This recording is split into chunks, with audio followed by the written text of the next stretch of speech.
এর প্রেক্ষাপটটা আপনাদেরকে একটু বুঝতে হবে। আমি সেই বিষয়ে একটু কথা বলতে চাই। এই প্রেক্ষাপটটা কখন শুরু হলো?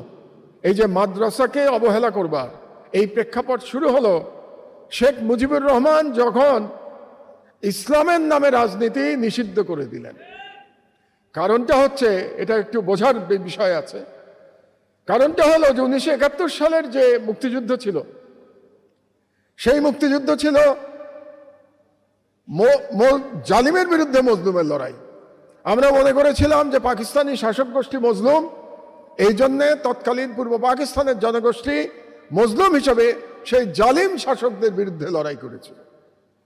কিন্তু দুর্ভাগ্যবশত স্বাধীনতার পরে দেখা গেল এই জালিম আর মজলুমের যে লড়াই, এটাকে অনেকটা ইসলামের বিরুদ্ধে লড়াইয়ে রূপান্তরিত করা হয়েছে। এই জন্যে আলেমদের তখন থেকে নিগৃহীত করার কালচার শুরু হয়েছিল। আপনারা যারা ছাত্র তারা জানেন না, যারা শিক্ষক তাদের হয়তো মনে আছে 72-এর অবস্থার কথা, যে আলেমদের তখন পালিয়ে বেড়াতে হতো। আলেম দেখলেই তাদেরকে রাজাকার এবং রাষ্ট্রবিরোধী বলে তাদেরকে অপমানিত করা হতো এবং তাদের অনেককে হত্যা করা হয়েছে নির্মমভাবে, কোনো বিচার ছাড়া, বিনা বিচারে। এবং যখন শেখ মুজিবুর রহমান বললেন যে ইসলামের নামে সমস্ত রাজনীতি নিষিদ্ধ, তখন থেকেই শুরু হয়ে গেল বাংলাদেশে এই আলেম সমাজ এবং এই মাদ্রাসার শিক্ষাকে অবমূল্যায়ন করার ইতিহাস। যদিও শেখ মুজিবুর রহমান বোধহয় ভুলে গেছিলেন যে তার নামের আগে যে শেখ শব্দটা, এটা কোত্থেকে এসেছিল, আমার মনে হয় মুজিবুর রহমান এটা ভুলে গেছিলেন। কারণ ভুলে না যেতেন তাহলে তিনি ইসলামের বিরুদ্ধে এরকম একটা অবস্থান গ্রহণ করতে পারতেন না। কারণ শেখ শব্দ তো ইসলামের আগে নিশ্চয়ই এই অঞ্চলে ছিল না, কাজেই শেখ শব্দ এসছেই তো ইসলাম আসার পর থেকে। কিন্তু শেখ মুজিবুর রহমান এটা সম্ভবত বিস্মৃত হয়েছিলেন।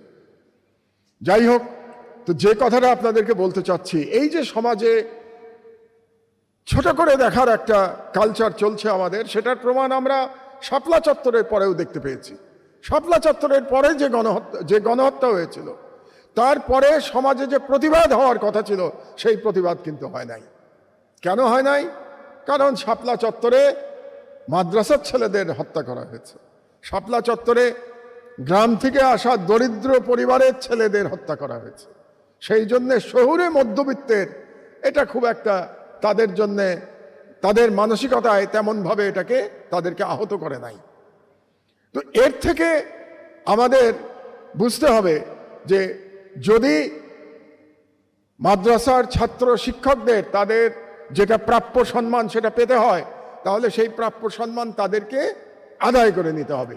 কোনো রাষ্ট্র কিংবা বর্তমান যে রাষ্ট্র ব্যবস্থা, সেই সম্মান আপনাদেরকে কখনো দেবে না। শেখ হাসিনা তো আপনাদেরকে কি একটা সনদ দিয়েছিল, কিন্তু সেটা তো লোক দেখানো সনদ ছিল।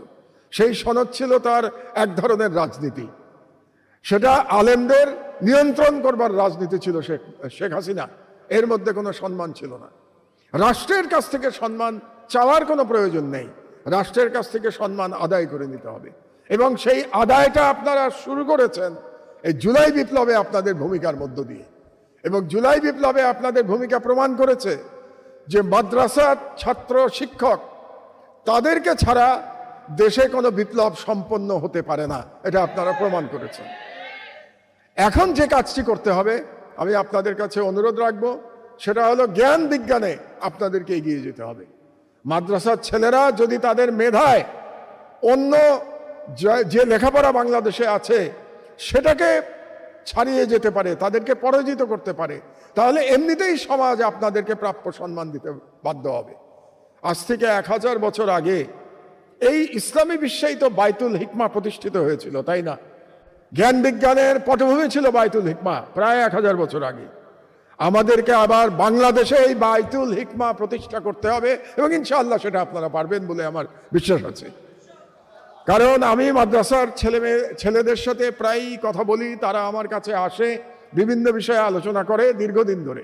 আমি দেখতে পাই তারা অত্যন্ত মেধাবী এবং আমি দেখে খুব আনন্দ অনুভব করি যে যত আমি দেখছি তাদের মেধা আরও উন্নত হচ্ছে। কাজে আপনাদের পক্ষে রাষ্ট্রের নেতৃত্ব নেওয়াও সম্ভব এবং সেটা কারো কাছ থেকে চেয়ে নিতে হবে না, আপনারা নিজেরাই এটা নিতে পারবেন ইনশাআল্লাহ। তো কাজেই তবে সেখানে মেধার সাথে আরেকটি কথা আমার বলা খুব প্রয়োজন, সেটা হলো আপনাদেরকে নৈতিকতা রক্ষা করতে হবে।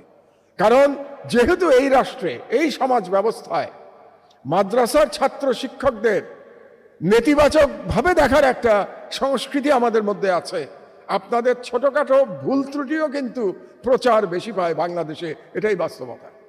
তো যেহেতু সেই ধরনের ভুল ত্রুটি আপনারা না করেন, এই ধরনের নৈতিকতা আপনাদেরকে অর্জন করতে হবে।